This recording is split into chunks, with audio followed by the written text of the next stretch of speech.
Hoy arrancamos con noticias y análisis, señores, de última hora. Ya es oficial, el Sistema Electroenergético Nacional ya ha sido declarado en una emergencia nacional.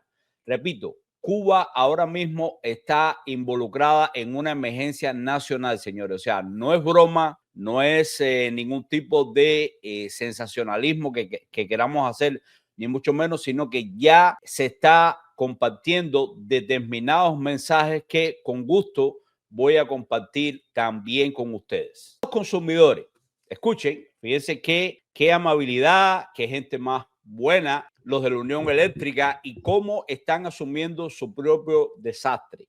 Le informamos que la situación en el Sistema Eléctrico Nacional es crítica y que después de un largo análisis, como siempre, ellos tienen que hacer análisis, debates, todo este tipo de cosas. Después de un largo análisis entre el Despacho Nacional de Carga y el Consejo de Ministros, hemos decidido declarar emergencia energética durante las próximas 72 horas, señores. Esto básicamente te está diciendo que no va a haber electricidad en Cuba comenzando desde hoy, día viernes, hasta por lo menos para el lunes. O sea, ya están aclarando, si ustedes piensan que van a tener electricidad en alguna casa de Cuba que no sea la de los ministros, la de los Mayimbe y los de la gente cercana a la familia Castro, olvídense que básicamente como mínimo en las próximas 72 horas, a partir de las 12 de la noche del 12 de septiembre, o sea, de esta madrugada, se implica que la mayoría de los circuitos en todo el país se mantendrán apagados, excepto algunos de interés estratégico, civil, militar.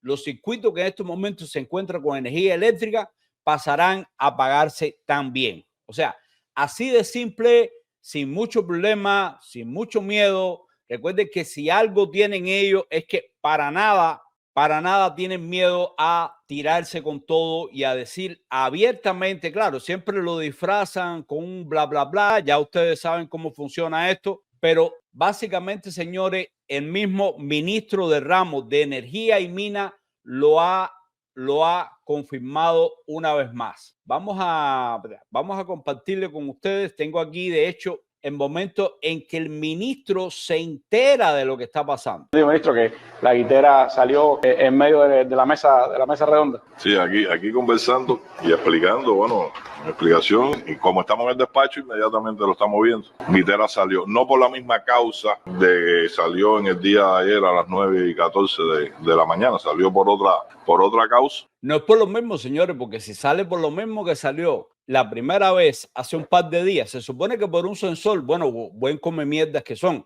pero aquí fíjense que ni él sabe de qué se trata y se la pasa tratando de dar vueltas para aquí, para allá. No, es otra causa, pero tranquilo. Bueno, vamos a dejarlo hablar para después comentar sobre esto. Que ya está en proceso de arranque otra vez. Eso está en arranque, ya está arrancando la unidad. Cuando se fue ya tenía más de 200 megawatts. Es decir, la unidad levantó rápido. Bien. Estaba en más de 200 megawatts. Nosotros esperamos ya en este proceso de arranque. Nosotros consideramos que esos son procesos normales. Muy molesto para la población, como decía Alfredo. Muy molesto para todos nosotros, no solo para la población. Porque ¿qué es lo que pasa? Que no hay reserva. No entendí, ministro, que la guitera... Bueno, muy molesto, dice, para toda la población. No, también sí, para todos ellos, dicen él. Yo estoy seguro que en la casa de este ministro no falta la electricidad y hay todo tipo de comodidades. O sea, él trata de vincularse emocionalmente, de tratar de mostrar cierta empatía, señores, pero sabemos que todo esto es completamente mentira, que todos son falacias, como todos los que dicen ellos. Pero vamos a terminar de ver. Como decía Alfredo, muy molesto para todos nosotros, no solo para la población. Porque ¿qué es lo que pasa? Que no hay reserva. Que el país se une por un equipo control. Y así el ministro describe lo que está sucediendo. Ahora, ¿qué pasa con todo esto, señores? Que en medio de un apagón masivo, en medio de una crisis energética sin precedentes, porque ahora vienen a decir, no tenemos combustible, no sé qué, pero ven acá, y todo el que te ha dado Rusia, y todo el que te ha dado Venezuela, y todo el que Díaz-Canel se la pasa mendigando por ahí. Pero ¿qué sucede? Que por si el cinismo de estas personas no fuera suficiente, señores, resulta ser que están inaugurando desde ayer, día 11, están inaugurando un festival gourmet en Varadero a todo tren, señores. O sea, sin miedo al éxito, sin ningún tipo de empatía, como les comentaba, pero un poco, miren esto. Vamos a ponérselo más grandecito. Miren esto. Decimoquinta, edición Festival Internacional Varadero Gourmet. O sea, platos exquisitos, platos elaborados por un chef, por diferentes chefs. Y ahora vamos a ver quién están ahí. Del 11 al 13 de septiembre, quiere decir que les agarró la emergencia nacional, el tremendo apagonzazo que se va a posponer, como dicen ellos, como mínimo las próximas 72 horas. Y en medio de esto, ellos están celebrando un festival gourmet, donde por supuesto no va a faltar todo tipo de comida y todo tipo de personajes. Pero es más, aquí les voy a traer algunas de las personas que ya están ahí, señores. Miren este señor, el chef personal de la Machi. Y leemos, con la conferencia Dos Cocinas, cubanas y española y su fusión a cargo del chef Miguel Ángel Jiménez, iniciaron las ponencias de la 15ª edición del Festival Varadero Gourmet, con sede en la ciudad balneario cubana, más en prensa latina. Y miren este descarado español, que es el chef privado de la Machi, también le ha servido a Ana de Armas y a todos estos personajes que viajan a la Cuba castrista. Pues este señor está dando toda una cháchara,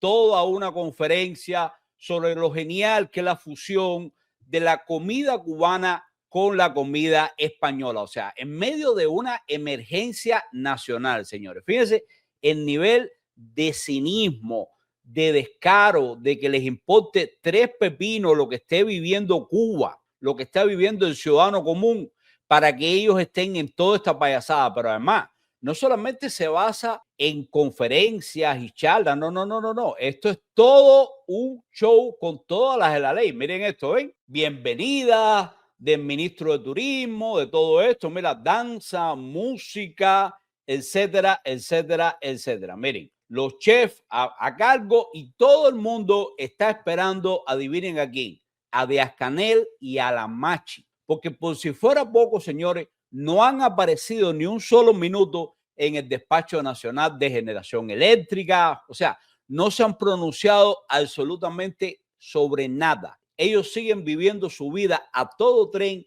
y no les importa para nada, como les decía antes, los sufrimientos del pueblo cubano. Pues les decía, por supuesto, que aquí se destaca el tremendo contraste y de todas las luces de derroche de electricidad, de derroche de comida, de chef, en medio de toda la escasez y la tremenda dieta forzada que están viviendo los cubanos. De hecho, se plantea si es un espectáculo ante la crisis energética y se critica cómo el régimen comunista aseguró la electricidad a los turistas. Fíjense, ahí no está faltando, y al mismo tiempo preparó un festival de comida gourmet mientras los cubanos, señores, están cocinando con leña en las calles, con cualquier pedazo de madera que se encuentre. Además de eso, hasta ahora no se sabía dónde estaba Díaz-Canel, señores, porque realmente estaba como desaparecido, como si fuera escondido.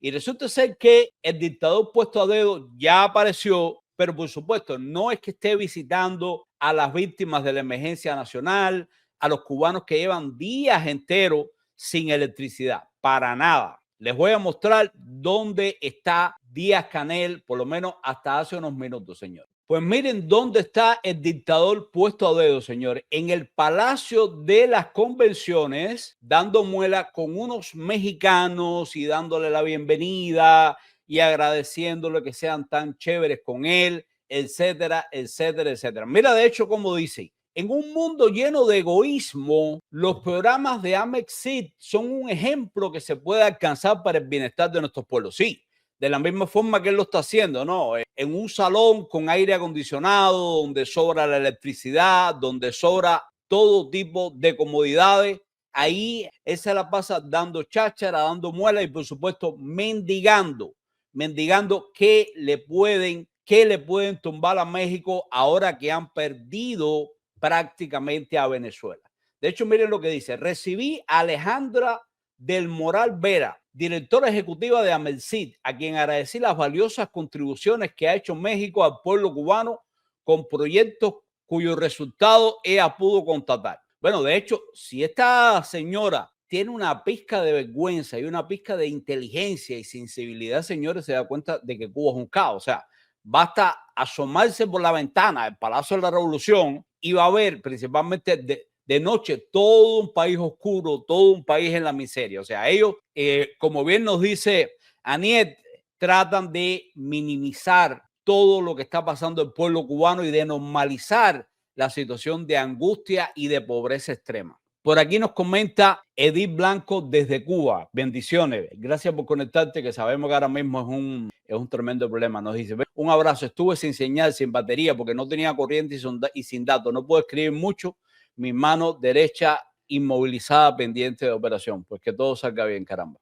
Dios quiera. Por aquí nos comenta desde casa y algo más. Es desolador lo que cada cubano experimenta hoy. Cero esperanza de mejoría. Yo llevo años diciendo que el apocalipsis ya ha comenzado en Cuba. Y así, señores, estamos. O sea, con una emergencia nacional, con la amenaza y la advertencia de que por lo menos se va a extender las próximas 72 horas.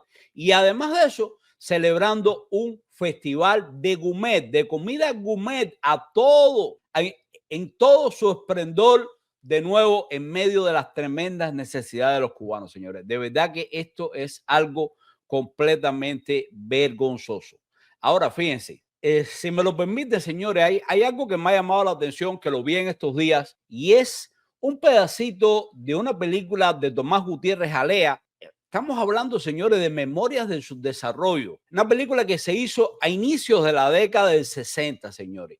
Y basta ver las premoniciones que hacen en esta película, cómo se han cumplido una tras otras.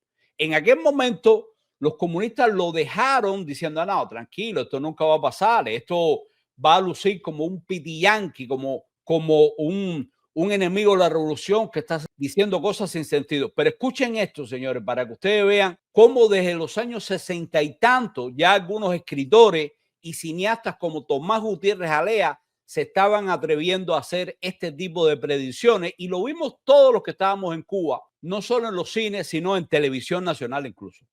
Escuchen esto. Están haciendo la primera revolución socialista de América. ¿Y qué? Van a regresar a la barbarie. Van a pasar un hambre. Como los haitianos. Derrotaron a Napoleón. ¿Y qué? Tuvieron la primera industria azucarera del mundo antes de la revolución. Y mírenlos ahora. Descalzos y convertidos en zombies.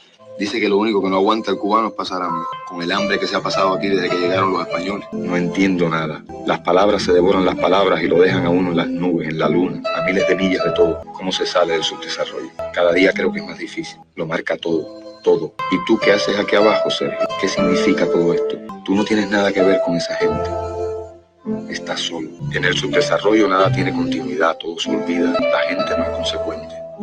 Fíjense, señores, desde esta película, hace más de 40, 50 años, cómo ya se avisoraba el futuro que íbamos a tener los cubanos. O sea, lo hizo Tomás Gutiérrez Alea, como muchas de las obras que hizo. Y de nuevo, a pesar de tener cierta censura, pues ni siquiera los comunistas pensaban que iban a llegar ahí en ese momento, porque recuerda que era la época, los años 60, de las grandes promesas. Vamos a producir más leche que los Estados Unidos, vamos a hacer una potencia en carne, le vamos a vender carne a todo el mundo, aquí nunca va a faltar nada, ropa, zapatos, no, esto va a ser tremenda potencia con el comunismo. Fíjense como desde ese momento ya preconizaban, ya decían, oye, mira, por el camino que vamos, los cubanos se van a convertir en zombies, señores. O sea, desde una sociedad que para los años 50 estaba bastante industrializada, era una de las primeras en el mundo, señores, tenía una economía más desarrollada que la española, fue el segundo lugar donde se estrenó la televisión en colores, fue la meca de los ferrocarriles, y así, señores, muchísimas cosas que se estrenaban en Cuba constantemente para llegar a donde hemos llegado, señores. De hecho, voy a aprovechar para ponerle un gráfico rapidito que muestra cómo está la situación eléctrica en este momento, señores. Y un poco, para lo que los gráficos les parecen pesados, se los explico rapidito, señores. Miren, aquí en azulito tenemos la capacidad de generación eléctrica, o sea, que está por debajo de los 3.000 megawatts. Y fíjense cómo desde el 2016 ha ido bajando. En el 22 empezó y ya para el 24 estaba en el piso. Sin embargo, la raya roja que ven cómo está subiendo es precisamente el déficit, o sea, la necesidad de energía. Mientras la demanda ha aumentado, la oferta se ha desplomado. Con razón es que la mitad de Cuba en las mejores condiciones permanece sin energía, señores, porque realmente ellos no son capaces de proveer electricidad a todo el pueblo cubano. O sea, ya eso es algo de lo cual nos podemos olvidar, porque sí hemos visto cómo se necesita una inversión en unos valores que ellos no son capaces de proveer. De hecho, aquí les muestro la gráfica. Cuba depende en más del 95% de combustibles fósiles importados para generación eléctrica, en especial petróleo de Venezuela, con intercambios que ahora son mucho menos seguros y previsibles. Las energías renovables no han logrado superar el 5% de toda la matriz, pese a los planes gubernamentales. Pero aquí les tengo más.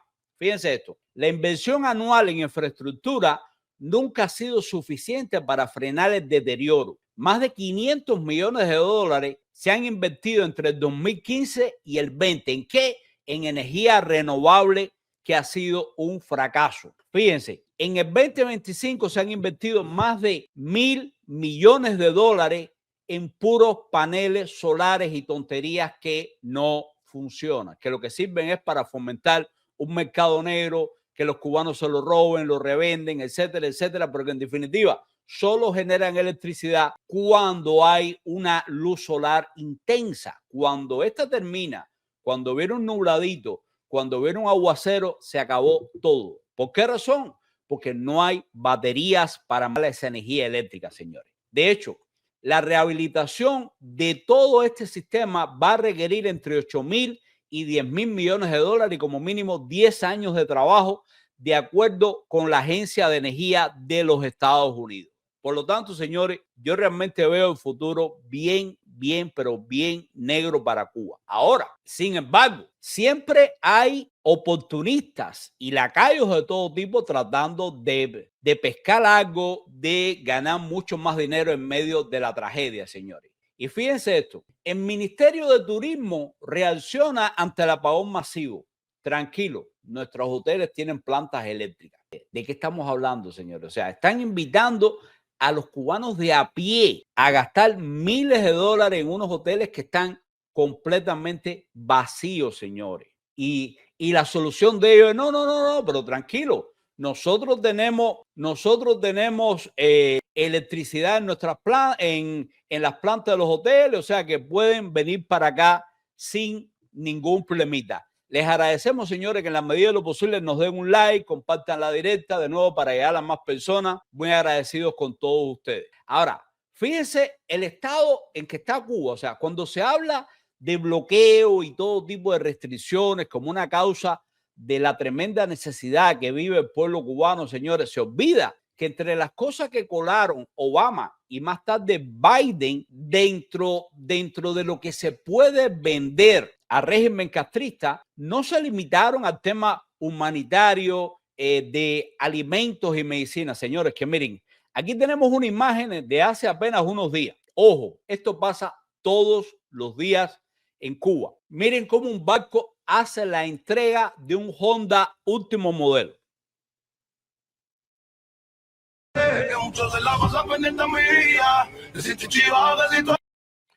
Vamos a quitar la música inmunda esta y vamos a centrarnos un poco en lo que estamos viendo. Fíjense esto.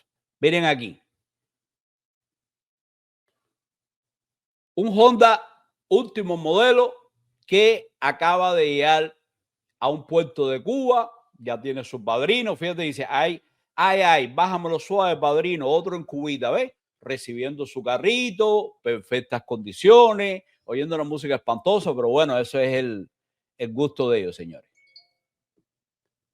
Pero un poco para que ustedes vean por qué tiene que terminar ese descaro. O sea, se entiende que en una situación de necesidad extrema, a pesar del embargo, los Estados Unidos, señores, mantenga una política de venta de medicinas, de alimentos, de suplementos de primera necesidad, señores.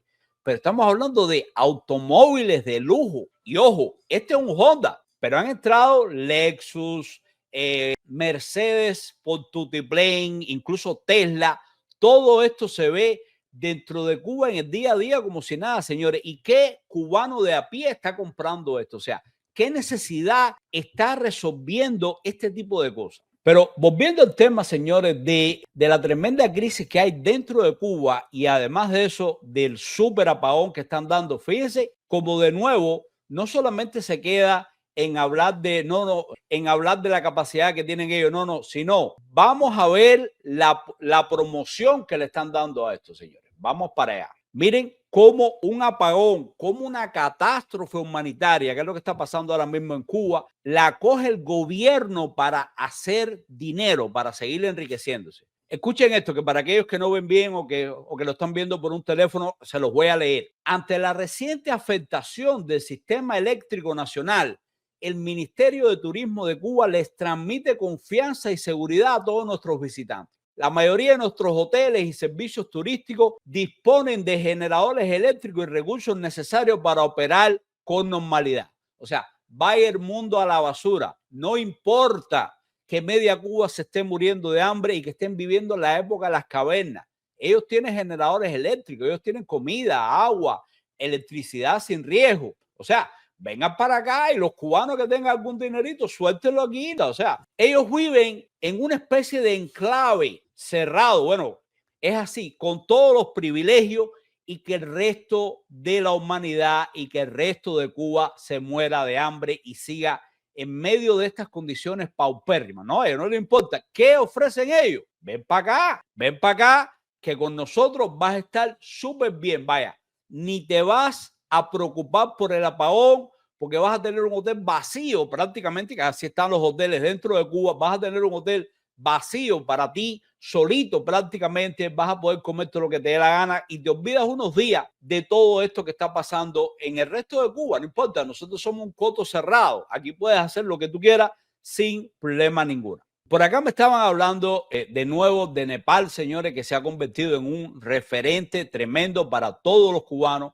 y de hecho están censurando todas estas imágenes que llevan a Cuba porque tienen terror a que lo que acaba de pasar en Nepal sirva de aliciente a los cubanos y que decidan salir de una vez por todas de la dictadura castrista. Fíjense esto, cuántos militares hay acá totalmente uniformados, armados hasta los dientes. Miren esto. Pero miren lo que pasa ahora en el enfrentamiento con el pueblo, señores. Miren esto rapidito.